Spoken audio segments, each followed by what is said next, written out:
బులెటిన్లో breaking news చూస్తున్నాం. మైలవరంలో రాజకీయం వేడెక్కింది. రేపు టీడీపీలో చేరుతున్నారు వసంత కృష్ణప్రసాద్. అయితే కృష్ణప్రసాద్ చేరికని వ్యతిరేకిస్తున్నారు దేవినేని ఉమ అనుచరులు.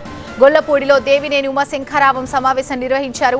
అయితే వసంత కృష్ణప్రసాద్ పై దేవినేని అనుచరులు గరంగరంగా ఉన్నట్టు తెలుస్తోంది. ఎవరో వచ్చి ఎమ్మెల్యేగా పోటీ చేస్తే సహించేదే లేదని తేల్చి చెప్తున్నారు కార్యకర్తలు. టీడీపీ రెండో జాబితాలో దేవినేని ఉమ పేరు లేకుంటే మైలవరం రణరంగమవుతుందని అనుచరులు ఇప్పటికే హెచ్చరికలు జారీ చేశారు. అయితే ఈ సమావేశంలో భావోద్వేగానికి గురయ్యారు దేవినేని ఉమ.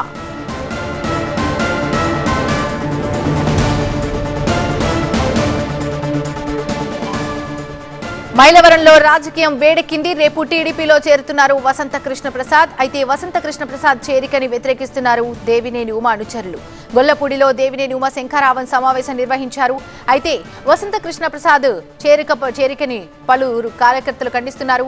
వసంత కృష్ణప్రసాద్ పై దేవినేని అనుచరులు గరంగరంగా ఉన్నట్టు తెలుస్తోంది. ఎవరో వచ్చి ఎమ్మెల్యేగా పోటీ చేస్తే సహించేదే లేదని చెప్తున్నారు కార్యకర్తలు.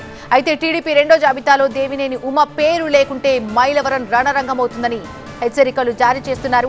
ఈ సమావేశంలో భావోద్వేగానికి గురయ్యారు దేవినేని ఉమ.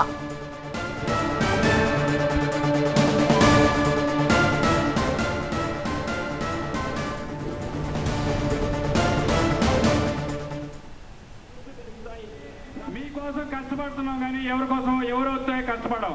మేము మీకోసం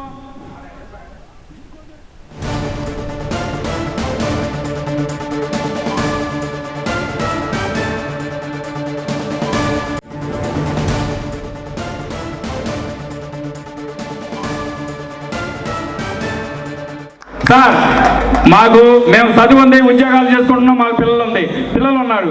కానీ మీకోసం కష్టపడుతున్నాం కానీ ఎవరి కోసం ఎవరు వస్తే కష్టపడం. మేము మీకోసం జీకొండూరు గట్టుబడుగులో కారు మీద రాయబడకూడదు, నా మీదే పడాలని అడ్డంగా నుంచున్నానండి. కారుకి అడ్డంగా నా కారు మీద పడకూడదు. సార్ మేము చదువు ఉంది, ఉద్యోగాలు చేసుకుంటున్నాం, మాకు పిల్లలు ఉంది.